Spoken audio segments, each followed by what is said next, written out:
I'm going to talk about quantum physics today. I'm going to start dragging stuff out of the closet. Here we go.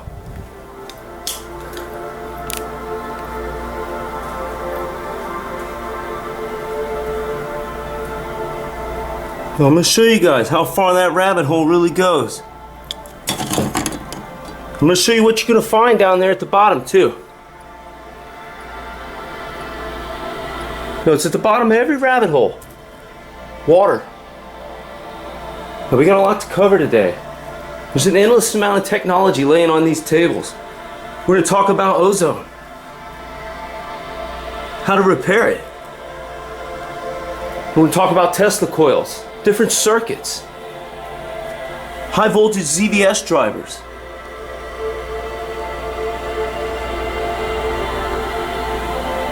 High voltage capacitors. Globes. Neon gas. Argon. Xenon. Now I'm going to show you guys some of the best stuff I have. I mean, there's no turning back now. This is the elephant in the room.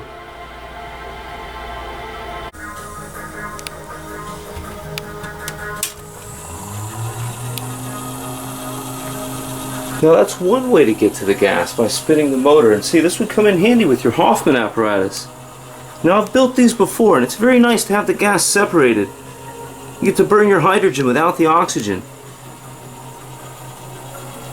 So I'm falling behind.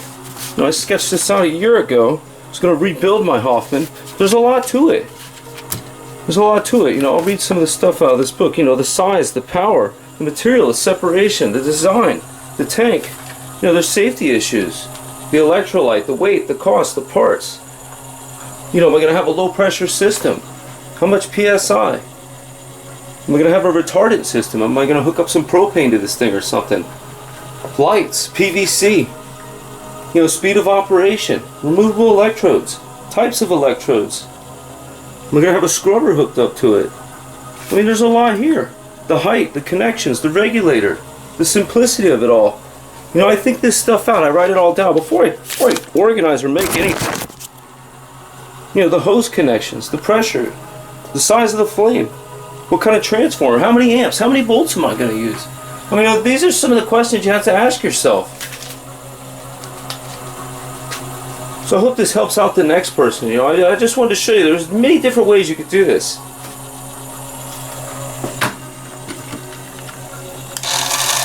But once you got the wheel turning, you make the gas.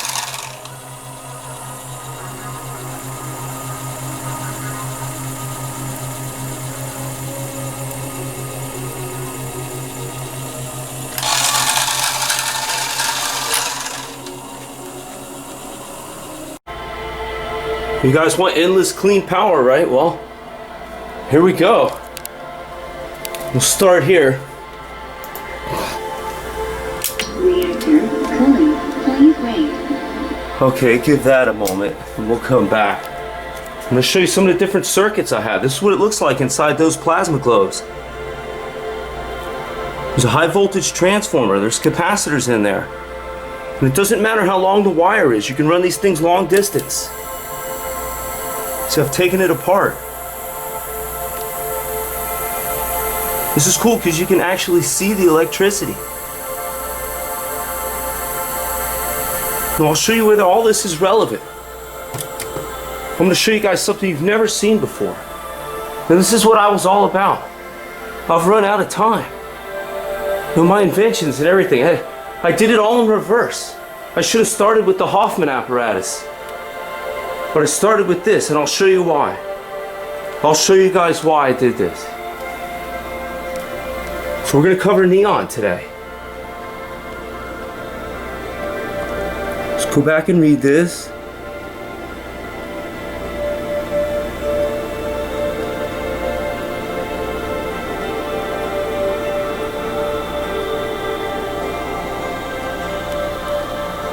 This is very important. I got a bunch of neon bulbs here.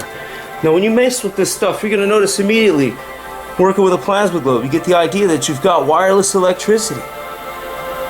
So immediately I thought, well, we could send the HHO gas around the world. No, that was the plan. I wanted to get everybody to figure this out. That's what these reactors did. How do you think all the air got here? No, they make air. That's what they do. They make ozone, if you want to. Now, ozone is a bent molecule, O3. It looks like this. It's 3 oxygen atoms connected together. I'm going to show you. We're going to send this energy wirelessly around the world. I'll show you how I do it.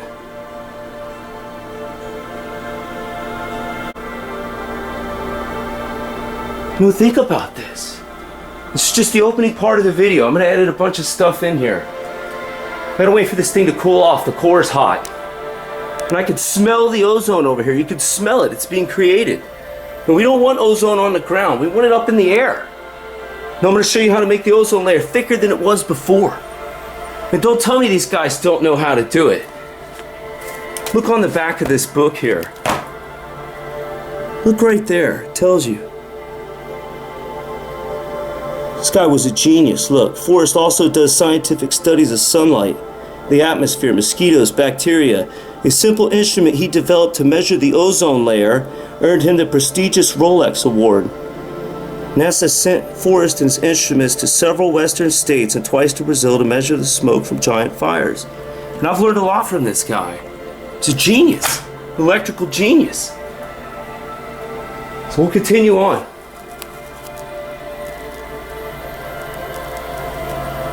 Look at this. This light bulb, I haven't turned it on in 15 years. It's been dead. Look at it come on. Right, you're just going to drive around with these non-renewables? No, that's not what we're going to do. I'm going to show you how to use RF hydrogen. No, just like this control here. No, radio frequency. I can make the gas this way, wirelessly. Think about this.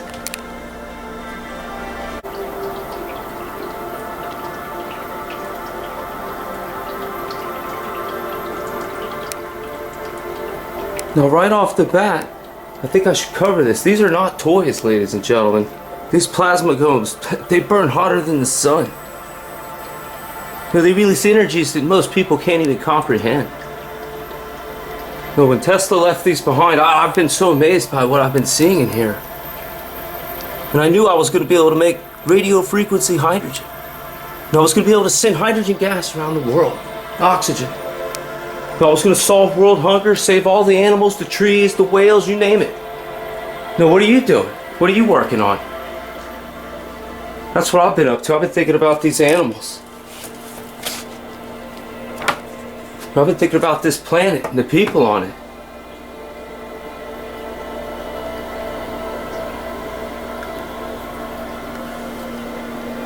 Now, I knew I would never stop. You know, there's no turning back for me now. You guys see that.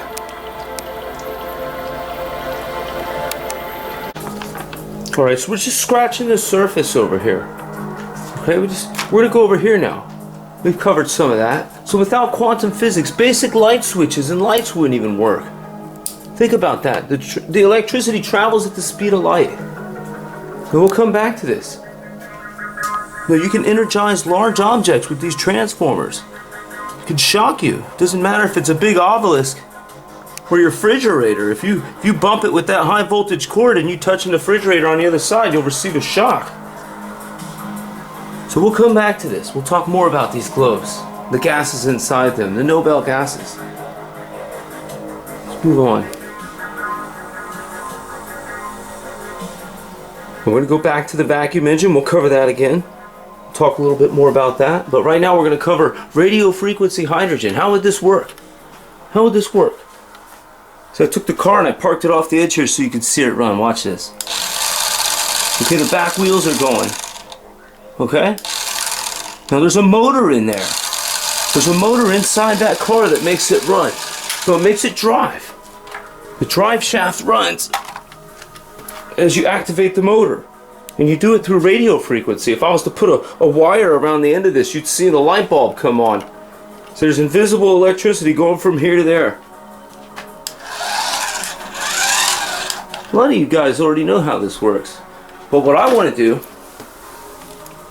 is take the motor, and you basically have this set up right here. And that's how you make the hydrogen and oxygen gas. Now, there's many ways we could do this. There's a lot of different ways we could do this. Think about this.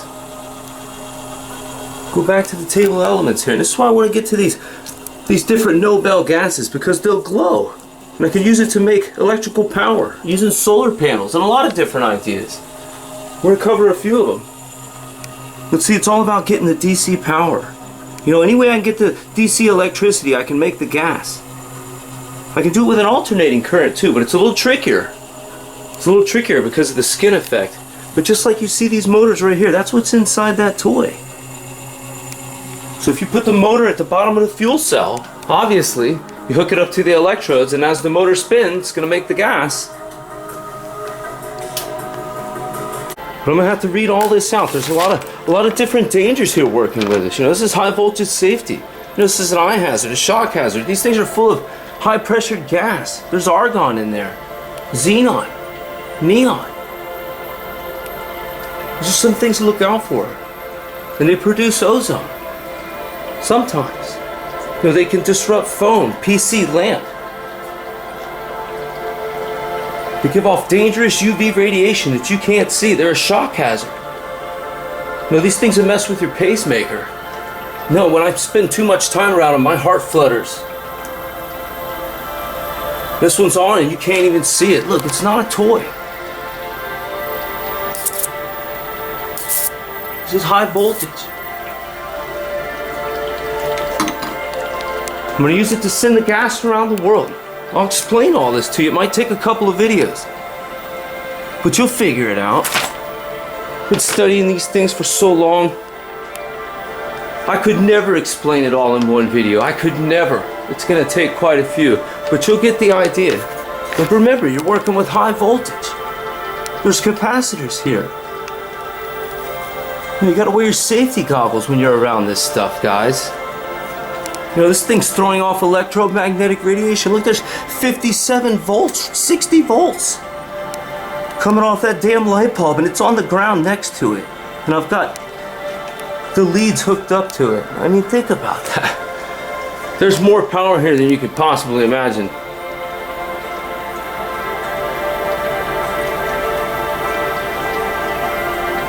So just remember some of the safety issues.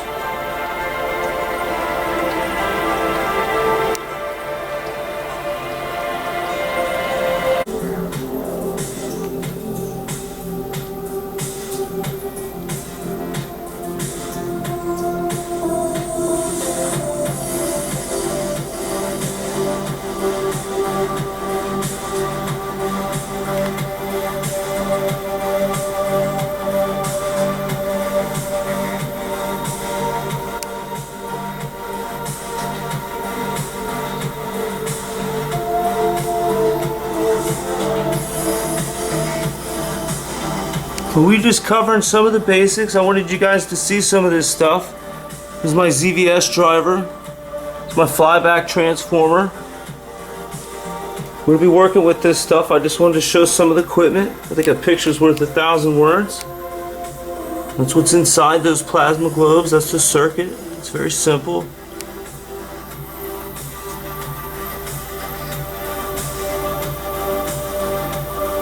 Yeah, that one throws off a lot of ultraviolet radiation. I think it's got krypton in there. I'm not sure. Some of these are old. Some of them are new. I got a globe in the back there. It's an older one that broke. I'm not sure what gas is in it. Oh wow. That thing just came on. Didn't expect that.